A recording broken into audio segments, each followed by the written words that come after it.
Et on revient sur le Conseil national des barreaux, reçu aujourd'hui par Édouard Philippe avec Christiane Ferral-Schul, présidente du Conseil national des barreaux à l'initiative du collectif SOS Retraite. Oui, bonjour Christiane Ferral-Schul. Bonjour. Les avocats sont toujours mobilisés. Vous maintenez la pression à la fois sur votre ministre et le gouvernement. Et pourtant, vous avez été reçu hier par le Premier ministre, Édouard Philippe. Qu'est-ce qu'il vous a dit ? Alors, cette réunion n'a pas permis d'avancer dans la mesure où elle n'a pas permis de lever le flou qui entoure le régime universel. Donc nous lui avons réexpliqué l'importance de maintenir le régime autonome et les avantages qui en résultent, puisque aujourd'hui tous les régimes autonomes fonctionnent bien et on nous demande finalement de quitter un dispositif qui donne de bons résultats pour un régime universel, alors qu'on n'a pas l'analyse d'impact et qu'il serait raisonnable d'attendre l'évaluation de la loi avant de demander à des professions entières de basculer. Oui, mais la ministre de la Justice, Nicole Belloubet, vous a quand même proposé de conserver a priori votre caisse, quoi.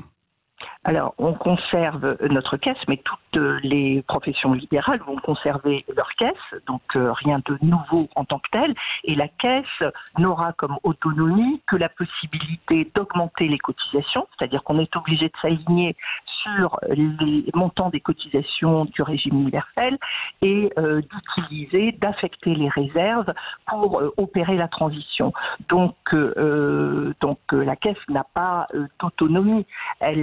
Aujourd'hui, c'est elle qui décide du montant des pensions, qui garantit sur la durée le versement de ces pensions.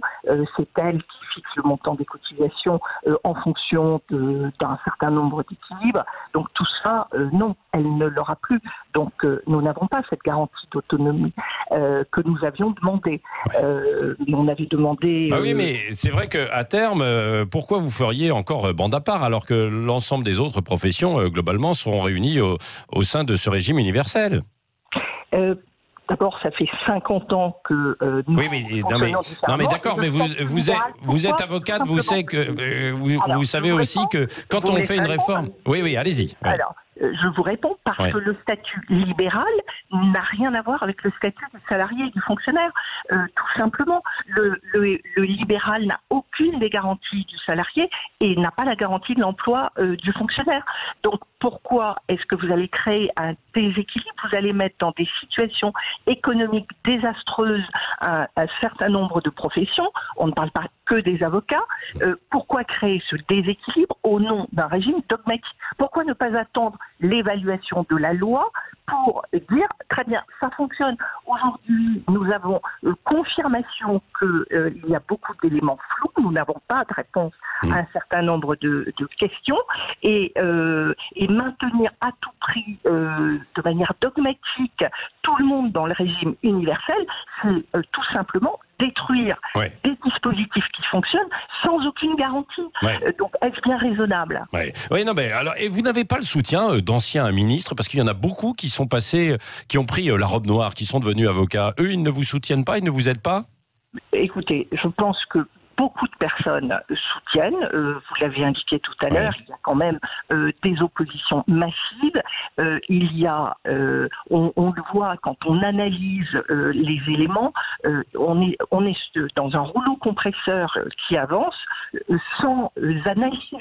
Il faut savoir que les avocats ont un régime autonome aussi bien au niveau du régime de base que du régime complémentaire et qu'on va finalement appliquer une double peine pour les avocats. Donc sur ce terrain-là, oui, on a le soutien de beaucoup de monde.